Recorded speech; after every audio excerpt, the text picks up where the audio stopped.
Hello, কেমন আছো সবাই? আশা করি সবাই ভালো আছো। গত ক্লাসে আমরা দেখেছিলাম তাপগতিবিদ্যার প্রথম সূত্র। আজকে দেখবো আমরা তাপগতিবিদ্যার প্রথম সূত্রের ব্যবহার।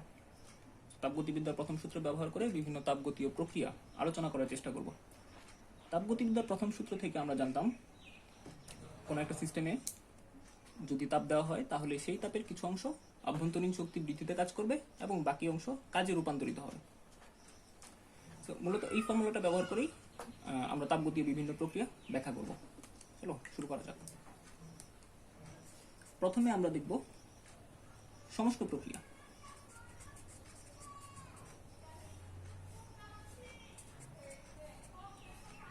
সমষ্ণ প্রক্রিয়া সমষ্ণ প্রক্রিয়া প্রথমে আমরা জানি সমষ্ণ প্রক্রিয়াটা কি। উষ্ণ সমষ্ণ এর মানে উষ্ণতাটা হচ্ছে সমান। এর মানে কোনো একটা সিস্টেম যদি থাকে এবং সেটির যদি কোনো একটা তাপগতীয় প্রক্রিয়া সম্পন্ন হয় এবং এই প্রক্রিয়াটা সম্পন্ন হওয়ার সময় সিস্টেমের তাপমাত্রাটা যদি স্থির থাকে তাহলে সেই প্রক্রিয়াটাকে বলবো আমরা সমষ্ণ প্রক্রিয়া। সমষ্ণ প্রক্রিয়া এর মানে হচ্ছে আমাদের এই একটা সিস্টেম, এই সিস্টেমে কোনো একটা তাপগতীয় প্রক্রিয়া সম্পন্ন হয়েছে বা তাপগতীয় পরিবর্তন ঘটছে। পরিবর্তন ঘটার ফলে সিস্টেমের যে তাপমাত্রা ছিল আগে টেম্পারেচার টি, সেই তাপমাত্রার কোনো প্রকার পরিবর্তন হয়নি। ধরো টেম্পারেচার আগে ছিল হচ্ছে 5 ডিগ্রি সেলসিয়াস, পরিবর্তন সম্পন্ন হইল কিন্তু তার পরবর্তীতেও টেম্পারেচার সেম 5 ডিগ্রি সেলসিয়াসই আছে। এইটা হচ্ছে আমাদের সমষ্ণ প্রক্রিয়া, মানে উষ্ণতাটা সবসময় সমান থাকবে। সো উষ্ণতা যদি সমান থাকে তাহলে সিস্টেমের অভ্যন্তরীণ শক্তি যেটা আছে ডিইউ, এটা হচ্ছে আমাদের অভ্যন্তরীণ শক্তির অংশ, এটাও সমান থাকবে। সো অভ্যন্তরীণ শক্তির পরিবর্তনটা হবে শূন্য। ডিইউ বলতে হচ্ছে মূলত পরিবর্তন বোঝায়। ডিইউ মানে আগে যদি আমাদের অভ্যন্তরীণ শক্তি U1 হয় এবং পরবর্তীতে অভ্যন্তরীণ শক্তি যদি আমাদের U2 হয় তাহলে এটার পরিবর্তন যেটা আছে সেটাই হচ্ছে আমাদের ডিইউ হবে। তো যেহেতু অভ্যন্তরীণ শক্তির কোনো প্রকার পরিবর্তন ঘটে না সেহেতু ডিইউ এর পরিমাণটা 0 হবে। অভ্যন্তরীণ শক্তির কোনো প্রকার পরিবর্তন নেই। আচ্ছা, অভ্যন্তরীণ শক্তির পরিবর্তন মূলত শুধুমাত্র তাপমাত্রার উপর নির্ভর করে, এটা আমরা পরবর্তী ক্লাসগুলোতে আরো বিস্তারিতভাবে জানতে পারবো। তো আমরা এখান থেকে পেলাম ডিইউ এর সমান হচ্ছে 0। এখন তাপগতিবিদ্যার প্রথম সূত্রটা যদি লিখি আমরা DQ is equal DU plus DW. DU এর পরিমাণটা হচ্ছে 0, সো ডিকিউ সমান হচ্ছে ডিডব্লিউ। এটা যদি 0 হয় এর মানে কি দাঁড়াচ্ছে, কোনো সিস্টেম যদি সমষ্ণ প্রক্রিয়া সম্পাদন করে তাহলে সিস্টেমের উপর যে পরিমাণ তাপ দিব সম্পূর্ণ তাপটাই হচ্ছে কাজে রূপান্তরিত হবে।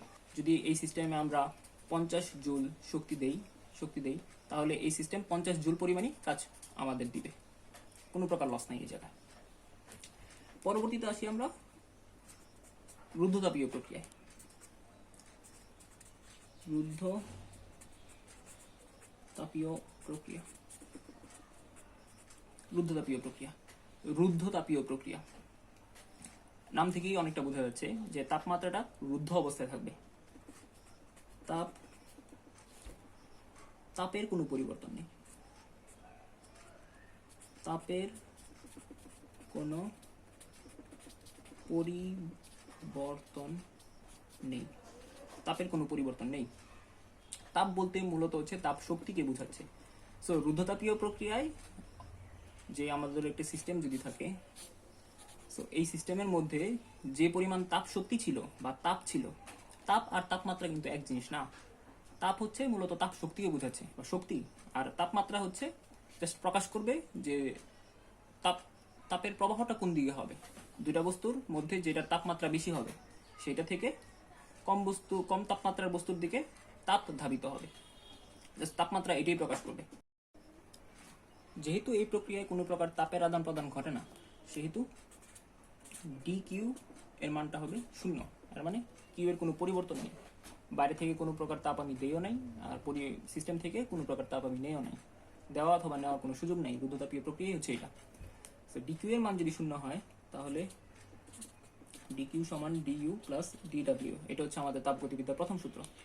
এটার মান যদি 0 হয় এর মানে 0 সমান ডিইউ প্লাস ডিডব্লিউ। এখন ডিইউটাকে যদি এক পাশে রাখি তাহলে মাইনাস ডিডব্লিউ। ডিকিউ এর কোনো পার্ট এই জায়গায় থাকবে না। এটাই হচ্ছে আমাদের রুদ্ধতাপীয় প্রক্রিয়া ব্যাখ্যা তাপগতিবিদ্যার প্রথম সূত্র ব্যবহার করে। আমরা এখন ধ্রুব আয়তন প্রক্রিয়াকে তাপগতিবিদ্যার প্রথম সূত্র দিয়ে ব্যাখ্যা করব। সো সো ধ্রুব আয়তন প্রক্রিয়া নাম থেকেই বোঝা যাচ্ছে যে আয়তনটা ধ্রুব অবস্থায় থাকবে বা আয়তনের কোনো প্রকার পরিবর্তন হবে না। তো ধ্রুব আয়তন প্রক্রিয়া ব্যাখ্যা করার পূর্বে আমরা একটা সিস্টেমের কাজ কিভাবে বের করে সেটা একটু দেখার চেষ্টা করব। ধরো এটা হচ্ছে আমাদের একটা সিস্টেম, এটা হচ্ছে আমাদের ডি সিস্টেম। তো এই সিস্টেমের উপর যদি আমি চাপ প্রয়োগ করি, সব দিক থেকে চাপ প্রয়োগ করলাম, পি পরিমাণ চাপ প্রয়োগ করছি সব দিক থেকে। সো পি পরিমাণ চাপ প্রয়োগ করার পরবর্তীতে এই সিস্টেমের আয়তন কিছুটা কমে গেল।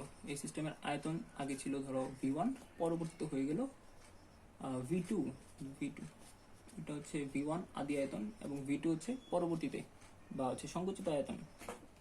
ওকে, তাহলে এই সিস্টেমের উপর যে কাজটা করা হয়েছে সেই কাজের পরিমাণ হবে Cw ইজ ইকুয়াল চাপ টাইমস আয়তনের যে পরিবর্তনটা হয়েছে সেই আয়তনের পরিবর্তনটা, V1 মাইনাস V2 মানে হচ্ছে পি ডি ভি, বা ভলিউম বা আয়তনের যে পরিবর্তনটা হয়েছে সেটা। চাপ আর আয়তনের যে পরিবর্তনটা আছে এই দুটার গুণফল দ্বারাই আমরা কাজ বের করতে পারবো। কিন্তু আমরা তো জানতাম W ইজ ইকুয়াল Fs, তাই না? মানে হচ্ছে বল এবং বল প্রয়োগ করার ফলে যেদিকে সরণ ঘটে বা বলের কারণে যেদিকে সরণ ঘটে সেটা দ্বারা আমরা হচ্ছে কাজ ডিফাইন করি।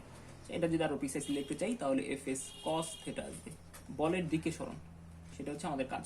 তো এটা থেকে কিভাবে ওইটাতে গেলাম সেটা প্রমাণ করা খুব ইজি, তোমরা চালিয়ে করতে পারো। এখানে এফ এর সমতুল্য রাশি হচ্ছে পি এবং এস cos থিটা বা এস এর সমতুল্য রাশি হচ্ছে ডিভি। এটা তোমরা বাসায় ট্রাই করবে, যদি কোনো সমস্যা থাকে কমেন্ট সেকশনে জিজ্ঞেস করতে পারো, আমরা বলে দেবো। আমরা যেহেতু এখন ধ্রুব আয়তন নিয়ে কাজ করতেছি তাহলে ডিভি এর পরিবর্তনটা হবে শূন্য বা ভলিউমের পরিবর্তনটা হবে শূন্য, ডিভি এর মানটা হবে শূন্য, মানে আয়তনের কোনো প্রকার পরিবর্তন নাই। এখন যদি আমরা তাপগতিবিদ্যার প্রথম সূত্রটা লিখি তাহলে আসবে হচ্ছে ডিকিউ সমান ডিইউ প্লাস ডিডব্লিউ, কিন্তু ডিডব্লিউ সমান আমরা জানি হচ্ছে পিডিভি। সো এখন লিখি পিডিভি। এখন এই ডিভি হচ্ছে আমাদের জিরো, যেহেতু ধ্রুব আয়তন প্রক্রিয়া নিয়ে আমরা আলোচনা করছি, তাহলে ডিকিউ সমান আসবে ডিইউ আর এই সবটাই জিরো। এটা হচ্ছে আমাদের ধ্রুব আয়তন প্রক্রিয়া। এবার আসি হচ্ছে ধ্রুব চাপ প্রক্রিয়া। ধ্রুব চাপ প্রক্রিয়া, ধ্রুব চাপ প্রক্রিয়া মানে হচ্ছে পি এর কোনো পরিবর্তন নেই, পি হচ্ছে ধ্রুব। এখন তাপগতিবিদ্যার প্রথম সূত্রটা যদি লিখি ডিকিউ সমান হচ্ছে ডিইউ প্লাস ডিডব্লিউ,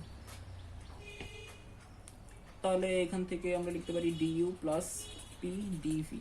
এখন পি এর যদি কোনো প্রকার পরিবর্তন নাও হয় তাহলে কি কোনো সমস্যা আছে? মানে কোনো টার্ম বাদ যাবে না, আলটিমেটলি এই সূত্র যেভাবে ছিল ওই রকমই আসবে। সো ধ্রুব চাপের জন্য আমাদের সূত্রের কোনো রকম পরিবর্তন হয় না বা কোনো টার্ম বাদ যায় না, যেভাবে ছিল ঠিক ওইভাবেই থাকে। এই হচ্ছে আমাদের তাপগতিবিদ্যার প্রথম সূত্রের বিভিন্ন ব্যবহার।